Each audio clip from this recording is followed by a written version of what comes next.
WhatsApp Bilal ও যে একটা বাটপার বুঝছেন, এটার প্রমাণ যথেষ্ট প্রমাণ আছে আমার কাছে। হোয়াটসঅ্যাপ বিলাল ভাইরে বললাম, ভাই আপনার পায়ে ধরে, ভাই আপনার মানবিক কোনো কাজ করা লাগবে না, আপনি একটা মানবিক একটা সাহায্য করেন। যে আমাদের এখানে একটা লোক, সেই ফ্যামিলিটার একমাত্র উপার্জনকারী ছিল সেই লোকটা, তাকে সমস্ত ডিটেলস দিলাম যে ভাই আসেন দেখেন, আপনি একটা মানবিক ভিডিও বানান।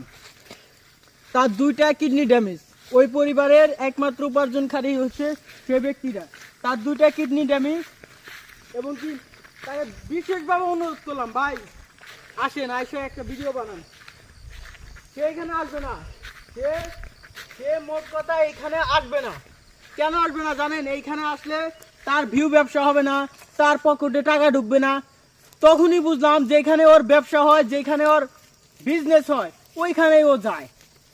তাছাড়া আসবে না। মানবিক কাজ তো মানবিক কাজ। এখানে কত রিকোয়েস্ট করছি, শুধু থরসব বিল্লাল না, যারা মানবিক কাজ করে বর্তমান সময়ে, যারা মানবিক কাজ করতেছে সবাইকে বিনীতভাবে অনুরোধ করছি যে ভাই আসেন একটা মানবিক ভিডিও বানান। আপনার এই ভিডিওর মাধ্যমে অনেক ভাই আছে যারা তাকে সাহায্য সহযোগিতা করবে।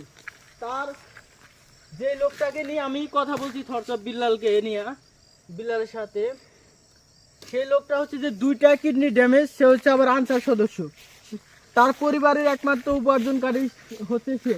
তার 3টা মেয়ে, 2টা ছেলে। 2টা ছেলে বড়, কিন্তু এখনো ইনকাম করে না, শুরু করে না, লেখাপড়া বন্ধ করে দিছে, তার ইনকাম নাই দেখে।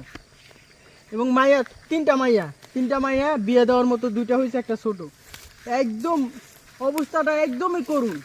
তাকে এত করে রিকোয়েস্ট করলাম, শুধু থরসব বিল্লাল না, যারা মানবিক ভিডিও করে, জুয়েল ভাই, তারপর হচ্ছে রাব্বি আহমেদ, তারপর হচ্ছে সবচেয়ে খারাপ লাগছে যে রঞ্জু ভাই, গাইবান্ধার জনপ্রিয় কন্টেন্ট ক্রিয়েটর রঞ্জু ভাইয়ের সাথে কথা হয়েছে, সে কথা দিছে যে সে আসবে। তারপরে কি হয়েছে, সে আর আসে নাই।